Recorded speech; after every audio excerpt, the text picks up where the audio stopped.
Hi there. Welcome to the follow-up video for our 30-min Zoom-in lunchtime call. This one's about supplier due diligence. This really, the whole point of this is there's not much point you being really careful with your data protection if you don't make sure that your suppliers are also careful with data protection, because obviously it impacts on you if they are lax in any way. So as you would do when you're signing up for anything new, you check things out. So what you need to do is include data protection as part of those checks that you make. I mean, you wouldn't just buy something off the shelf without even looking at the label or checking any of the details. So I think that's the point made. Right, so I have a checklist really of things that you can go through. You can do this with new suppliers, which you always should do.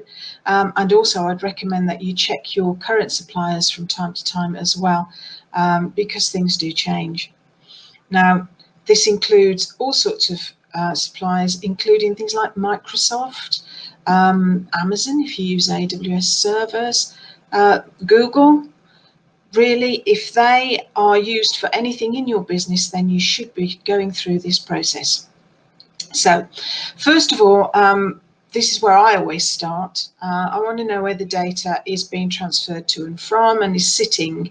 And so first thing I check is where the organisation's servers are located. Obviously, the ideal is in the UK or within the European Economic Area.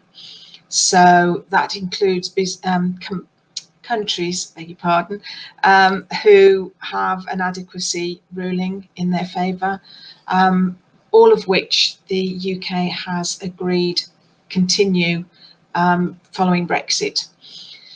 So the next thing is have a look how they look to the public. So check their public documents, like their privacy notice, like their help sections and support sections on their websites, any information they tell you about the security that they have in place, to their attitude to data protection. You will find that certainly the big organisations are very keen to assure you that they follow the GDPR regulations. Obviously, when they're in America, that's slightly got a dent in it. Because there hasn't been a replacement yet decided for the Safeguard Privacy Shield. But it will be resolved in time, and just keep your eye open in the group, and I promise that I'll keep you advised of any changes on that score. Now, moving further down the list, in the UK, have a look at, if they're a limited company, at the registration at Companies House. Make sure that that's all looks all open and above board. Their registration with the ICO, very important, because if they are handling data, which obviously they're going to be handling your data, then they need to be registered with the ICO. You can check that easily enough. I forgot to mention, but when you're looking at the website, check the cookie control. It should be cover all of the non-essential cookies, and they have to obtain the permission to load any cookies before they're actually loaded. That includes Google Analytics here in the UK. So it's very important to check that out, and I'll talk about the technical side of that in a little while. Now, it's always a good indication if they've got certifications or accreditations, like if they've got ISOs, or if they've got, I mean, for small businesses, Cyber Essentials or Cyber Essentials Plus, highly recommended, by the way, to show that they do maintain standards. Then things like SOC 2, which is for payment security, but any industry standards as well for the particular industry that they are in. And again, you will find more often than not, certainly with the big organisations, that they do explain all of that somewhere searchable on their website. So do have a look at that. Then check online for any online reviews or ratings. That's also helpful. Google them, see if they've had any breaches. That obviously is a big question mark. Then I would say the most important thing is to speak to them. you will learn an awful lot as to how they treat people that they're not already doing business with.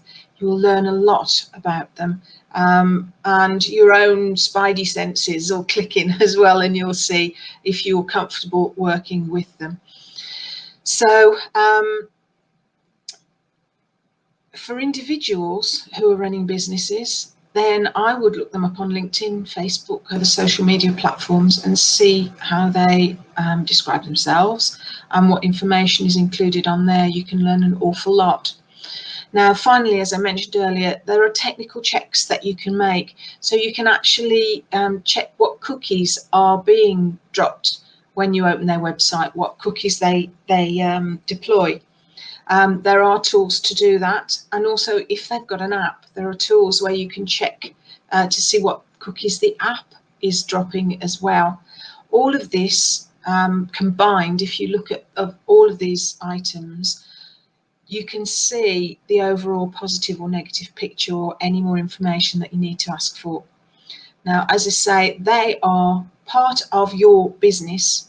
Obviously, they aren't your business, but what they do directly reflects on you. If they have a breach or there's bad publicity, it can reflect on you, and it could affect your people, your data subjects for whom you're processing their personal data. So just take care. As I say, the checklist, I've completed that now, and that will also be available to you in the near future. So keep your eyes and ears open, and I'll let you know more about that as soon as I've decided on exactly what it's going to how it's all going to happen. So thanks for dropping in. Bye now.